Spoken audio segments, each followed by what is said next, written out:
আমি একটা রাত জাগা পেঁচা, তাই সকাল সকাল উঠলেই নিজেকে ব্ল্যাক অ্যান্ড হোয়াইট দেখি আর সকলকে। তখন পাড়ার দোকানে বাবুর হাতে এক কাপ চা খেয়ে আবার আস্তে আস্তে কালার আমার চোখে ফিরে আসে। নমস্কার বন্ধুরা, আশা করি আপনারা সকলে ভালো আছেন। সপ্তম সুরের ৭টা শতে আপনাদের সকলকে স্বাগত। প্রথম সকাল, দ্বিতীয় ৭টা, তৃতীয় ৭ তারিখ, চতুর্থ ৭ মিনিটের ব্লগ, পঞ্চম সকল সঙ্গী, ষষ্ঠ স্বাগত, আর সপ্তম ৭টা সুতরাং ৭ তারিখ সকাল ৭টায় সকল সঙ্গীদের ৭ মিনিটের ব্লগে আমি সবাইকে স্বাগত জানাচ্ছি। ৭ই জুন সুশান্তর প্রোগ্রাম ছিল রবীন্দ্র সদনে। ওর ইচ্ছে ছিল আমি যেন ফয়ের এবং স্টেজটাকে ডিজাইন করি। সকালবেলা চোখ রগড়াতে রগড়াতে যখন সামনের গেটে দেখলাম, গিয়ে দরজা বন্ধ, পেছনের গেটের দিকে যেতেই দেখি গাছে ঠাকুমার ঝুলি ঝুলছে। নতুন করে বলে দিতে হবে না এই ফলগুলো কি, আর বললেও কিন্তু এর জন্য আপনাদের প্রাইজ বরাদ্দ নয়। পেছনের গেটে ঢুকে দেখেই যথারীতি ঈশ্বর সামনে দাঁড়িয়ে, তাকে একটা প্রণাম ঠুকেই ভেতর দিয়ে ফয়ারের দিকে চলে গেলাম। ফয়ারে যেতেই দেখি আমার টিম হাজির এবং যথারীতি কাজ চলছে এবং প্রিপারেশনও মোটামুটি রেডি। আমি বেছে নিয়েছিলাম একটা অন্যরকম ডিজাইন। সুশান্তর আবদার ছিল ওর অনুষ্ঠানে যেন আমি একটু হিন্দু আর মুসলিম কালচারের সংমিশ্রণ দেখাই। ডিজাইনটা ভীষণই চ্যালেঞ্জিং। মুসলিম এবং হিন্দু কালচার কোরিওগ্রাফিতে অনায়াসে দেখা যায়, কিন্তু একই জায়গায় এক ঝলকে কি করে হিন্দু এবং মুসলিম কালচার দেখাবো সেটা কিন্তু বেশ চ্যালেঞ্জিং। আপনারা কি বলেন? অপূর্ব সুন্দর এই শ্রীকৃষ্ণের মূর্তিটা সুশান্তর ইচ্ছে ছিল আমি যেন আমার ডিজাইনে ইউজ করি। আগে থেকে কোনো প্ল্যান ছিল না এনাকে নিয়ে, কিন্তু সবসময় যখন কোনো বন্ধুবান্ধব কিংবা ক্লায়েন্টস আমাকে কোনো কাজের সুযোগ দেয়, সবসময় আমি প্রথমেই মাথায় রাখি তাদের টেস্ট কিংবা তারা কি চাইছে সেটা আগে মাথায় রাখা।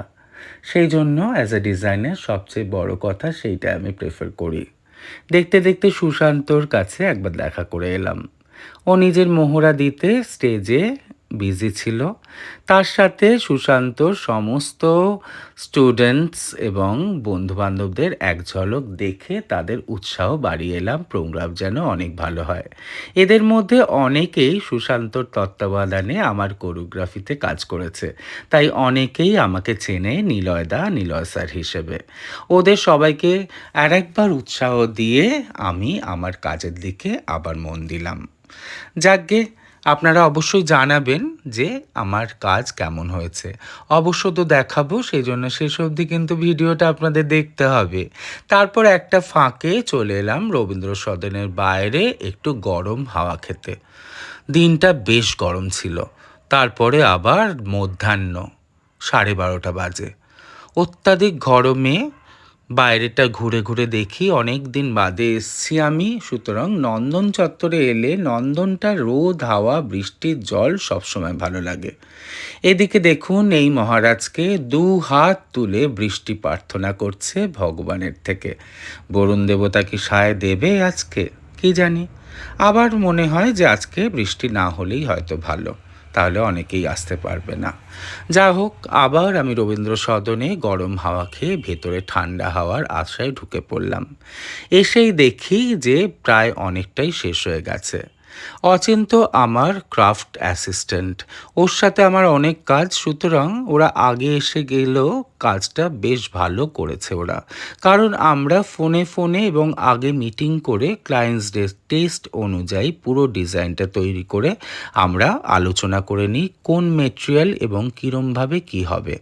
সেটা আমি খাতায় পেন্সিলে এঁকে নিই আগে, সেটা আপনারা সবাই জানেন।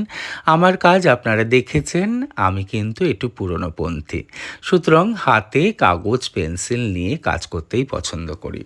দেখতে দেখতে স্টেজের কাজও প্রায় শেষ। স্টুডেন্টরা সুশান্ত সব চলে এসছে শেষের দিকে পজিশন দিতে। আর আমিও শেষের ফিনিশিং দিতে ব্যস্ত। ক্যামেরাটা আমি ধরেছিলাম, সুতরাং এই ভিডিওয় আমাকে খুব একটা আপনারা দেখতে পারবেন না। কিন্তু আর কি বলুন, আমাকে দেখার থেকে বড় হচ্ছে আমার কাজ দেখা। আপনাদের আমার কাজ কীরম লাগলো অবশ্যই কিন্তু জানাবেন। সুশান্তর ইচ্ছে ছিল যে একটা মুসলিম এবং হিন্দু কালচার তুলে ধরা, সুতরাং আমি ডিজাইনে ইউজ করেছিলাম ঝারোখা।